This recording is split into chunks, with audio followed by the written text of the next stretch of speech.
So much of leadership development, personal growth, or really getting better at anything is about starting.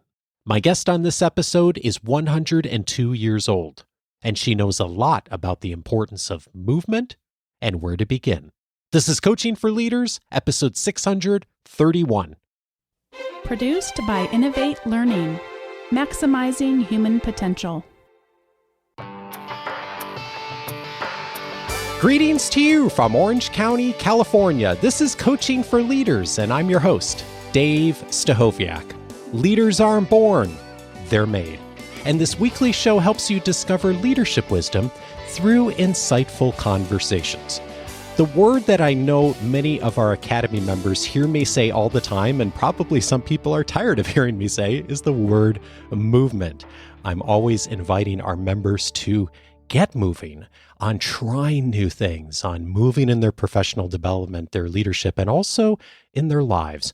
Today, a conversation about movement, how to get moving, and coming from the perspective of someone who knows movement so well. I'm so pleased to introduce to you Gladys McGarey. She is 102 years old and a still practicing doctor. Recognized as a pioneer of the allopathic and holistic medical movements, she is also a founding diplomat of the American Board of Holistic Medicine. She is the co-founder and past president of the American Holistic Medical Association, as well as the co-founder of the Academy of Parapsychology and Medicine, and the founder of the International Academy of Clinical Hypnosis. Gladys lives and works in Scottsdale, Arizona, where for many years she shared a medical practice with her daughter. She currently has a medical consulting practice, maintains a healthy diet, and enjoys a good piece of cake every now and then. She has spoken at TEDx and is the author of The Well-Lived Life, 102-year-old doctor's 6 secrets to health and happiness at any age. Gladys, what a pleasure to be with you today. Thank you. It's a pleasure to be here. I would love to start this conversation in the desert. You have lived in Arizona for many, many years. You are near the Sonoran Desert. I am not far from the Mojave Desert. And when you look at the desert, what you see visually at first glance is not always what's there. And you write in the book, many people who come here for the first time, and quite a few who will never come here in their whole life, think of this as a still, stagnant, dead place. Boy, are they ever wrong. It is not still or stagnant, is it? No. You step your foot onto the desert floor, and there's something going on under your foot and all around you. So it depends on what you're looking for. If you're not looking for life in the desert, you don't see it. It's not there. But if you're looking for life in the desert, it might just jump at you. A lizard might run across your foot. And I think about like that perspective of seeing what you're looking for. And you write in the book, recognizing the power of movement can get us through almost anything. It's a sacred truth that helps us in our hardest moments. And it starts with realizing that stuckness itself is an illusion. What's the illusion? The illusion is that something is either so bad or so unacceptable that we're not going to even try to work through whatever it is.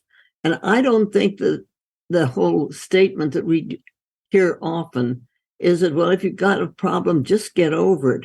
You don't just get over stuff. You have to live through it. If you don't live through it, you haven't really gotten where you need to go in the process of life. It's the next step. And the next step is living through it and shifting attention from what's wrong with something to the aspect of what's right with it. In other words, it's sort of like you're walking down a path and you've got a flashlight in your hand, but you're shining the flashlight over your back or your shoulder, trying to make sure that nothing's following you, instead of keeping it on the path in front of you for the next step and the next step and the next step. And when you once get into the movement of that, you move out of and into life again, out of the stuck place into life again. And if I continue that analogy, depending on the power of the flashlight you have and the environment you're in, you might only be able to see a few feet in front of you. And so this isn't so much about speed. It's about starting, isn't it? Absolutely. It's about life. Because if you look at life, unless it's a tornado or something, most of life goes very slowly. You watch a child grow, you don't know that they've grown until you try to put them in clothes that they've outgrown. It's sort of that with ourselves. A lot of times we don't know that we've made progress and that we've grown until we try to fit into something that stretches us out of where we're stuck. And that's what I think that's why we're interrelated too. That's why sometimes it's another person's job and responsibility and privilege to help their friend see something that they haven't been able to see. We've got flashlights too. And sometimes the flashlight of the person is stuck in one spot. But as we bring our flashlight to that, we can help us both see further. And life moves on. There's almost always somewhere to start, isn't there? And when our members are working on leadership development, one of the things I find myself doing is asking people to do less than they normally would expect, rather than making a big heavy lift, of just starting with something small, but actually moving consistently. And often the things end up being so small that they sometimes, at first glance, they seem almost ridiculous. Like, rather than worrying about getting better at delegation, to write down once a day on a piece of paper, where's an opportunity to delegate, or to take one moment a day to ask a second question.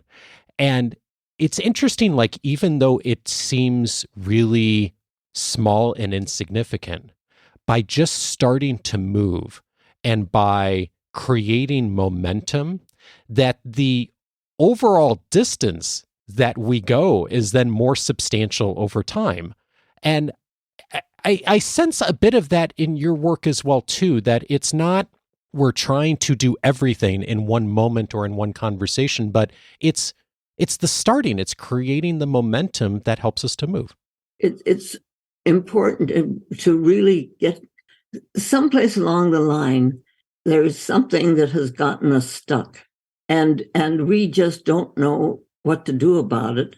And so it could be that we get a sudden realization, or we have a dream, or somebody says something and shines the light on the problem.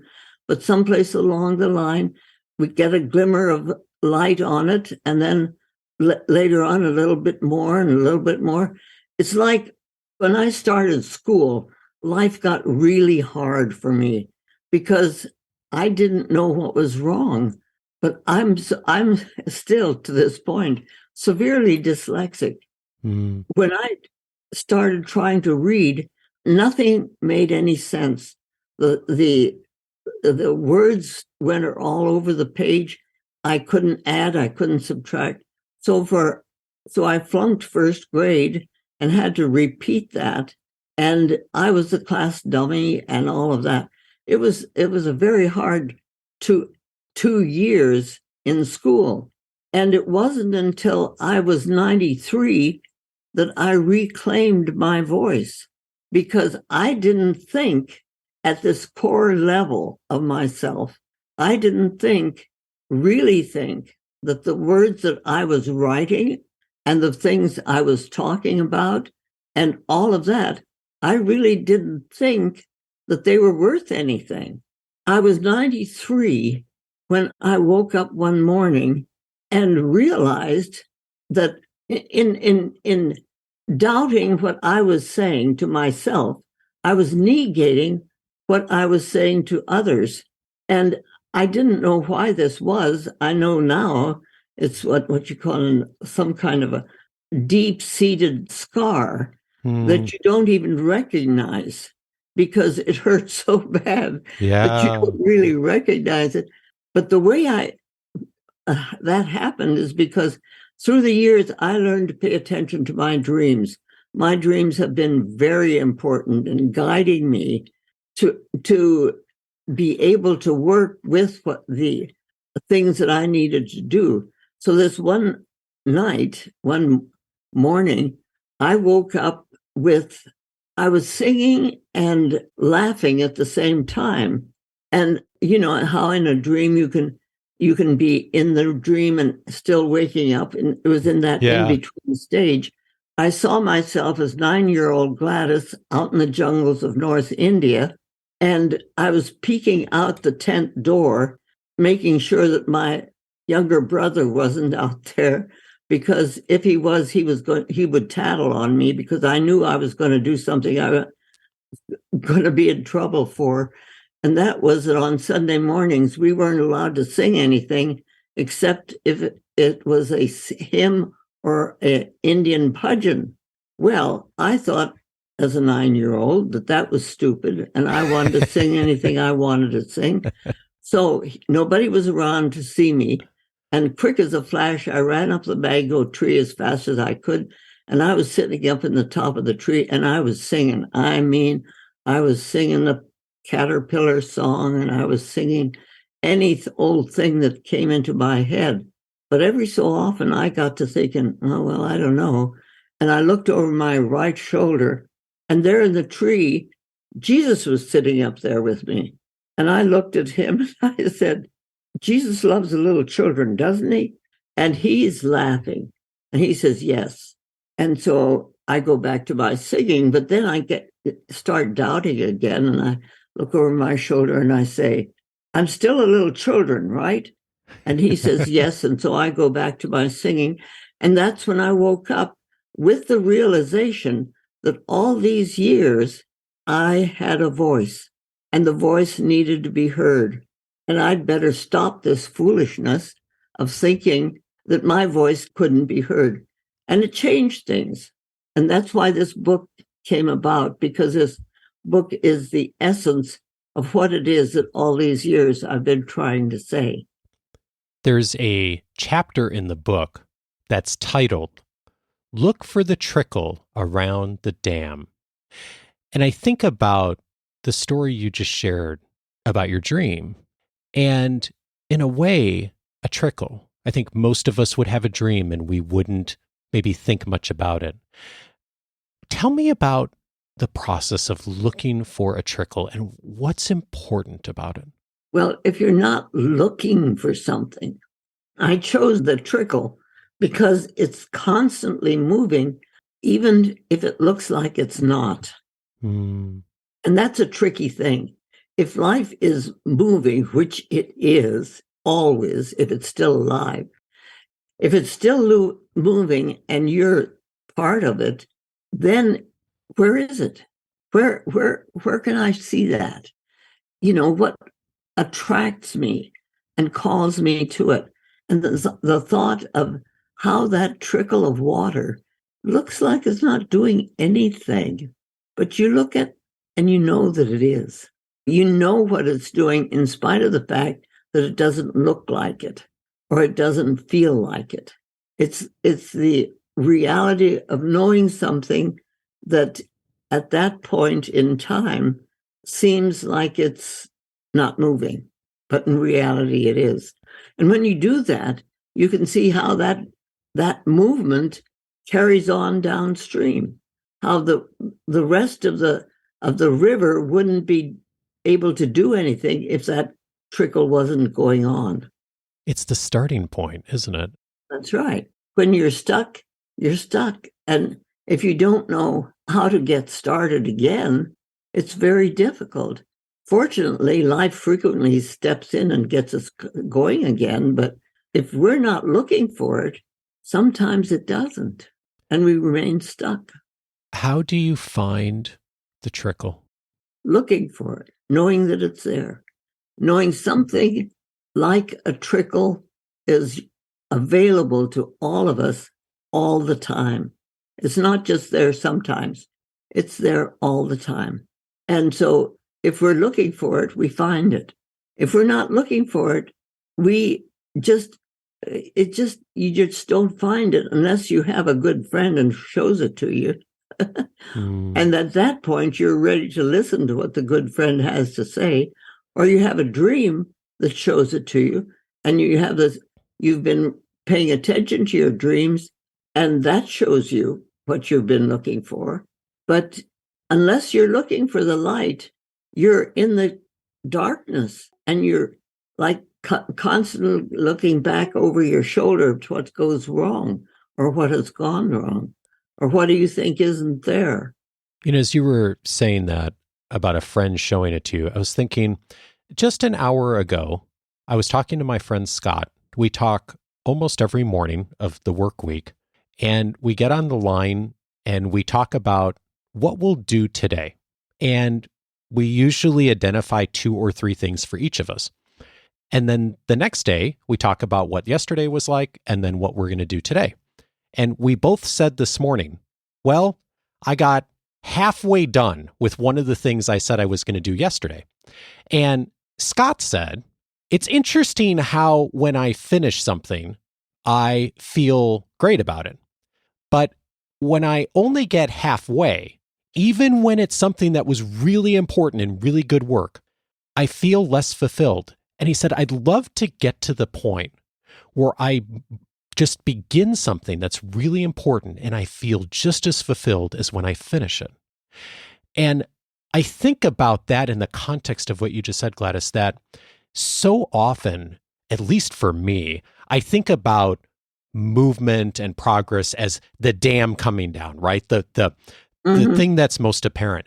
And I don't think about it as in searching for and maybe finding the trickle. And yet, that's really the place that we should be, isn't it? Yes, because that takes time. And it's like, I have a 10-year plan yet.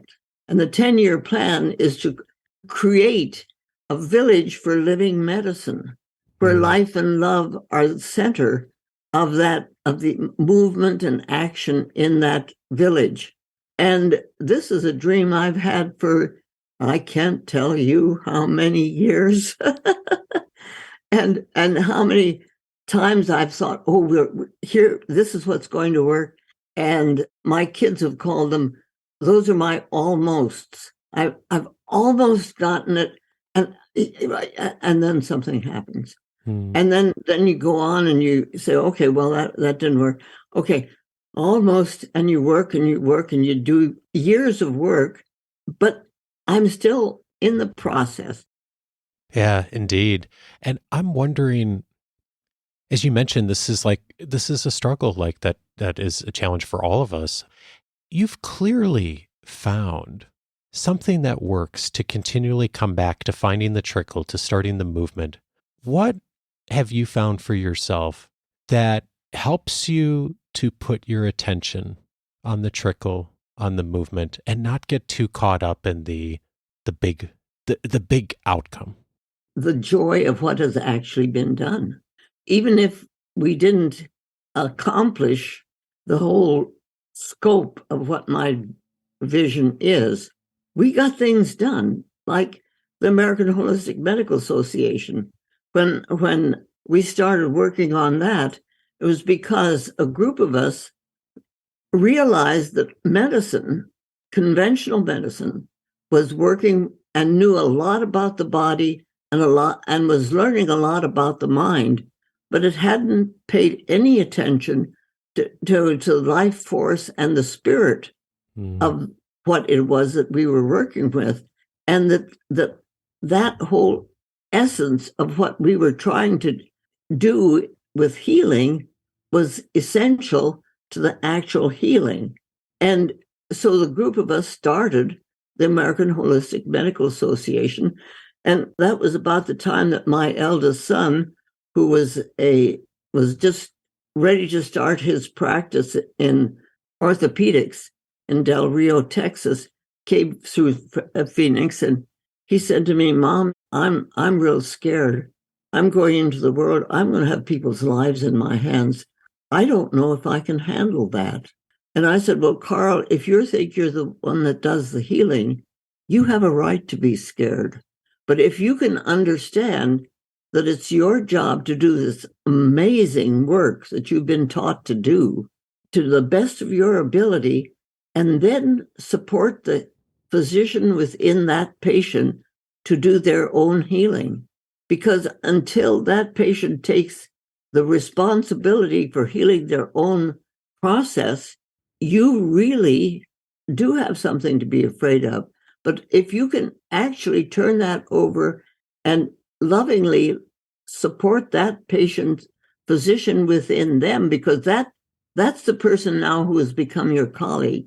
Now you can support that patient with their healing process as they do their own healing, because none of us as physicians really heal another patient, another person, but we sure do our own job.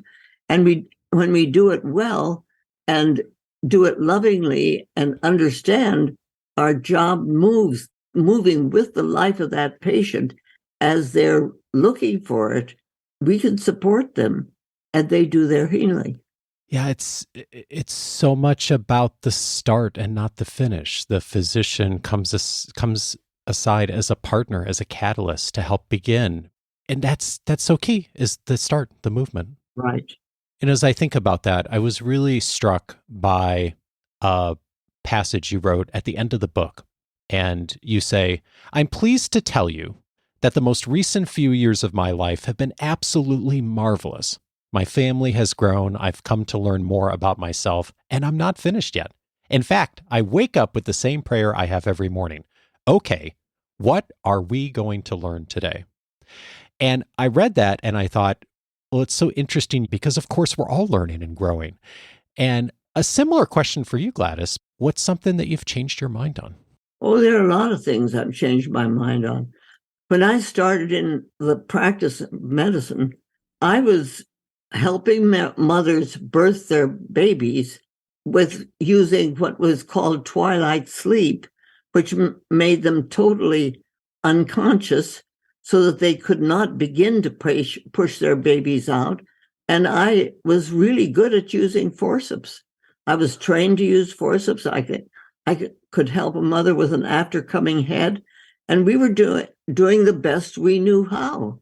So in the process of watching how medicine has changed, it has been things that I have done, which I at this point consider almost barbaric. But at that time, it was what I learned, and it's what I taught, and it's what I did. And that process brought me to the point where in the mid-70s, I created the baby buggy program, where we had a baby buggy that was a huge van that took equipment and so on to the home of a person who was birthing her baby at home. And so that I could work with midwives or I could work with the patient themselves. But we were birthing babies. And think about what we say all the time about birth. And in fact, I say this so much that it's hard for me not to say it. I've delivered thousands of babies. Well, that's silly. We deliver speeches, we deliver pizza. We don't deliver babies. We help mothers birth their babies.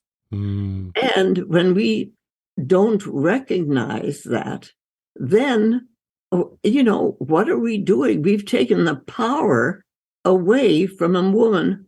We women don't even know that we're the ones that birth the babies. And I'm really, when I'm talking, I frequently still say, well, when I delivered, well, I didn't deliver that baby. That mother birthed that baby. And I think it's in all of my 102 years, there's things like that I've learned where life has continued. I've done the best I could at that time. I'm not a big sitter because I did these things, but it's the reality that if we're looking for life to move, it'll move with and within us, so that what we do can be done the best as it can be done at that time. Gladys McGarey is the author of The Well-Lived Life, a 102-year-old doctor's 6 secrets to health and happiness at any age. Gladys, thank you so much for your leadership and sharing your wisdom with us. Thank you.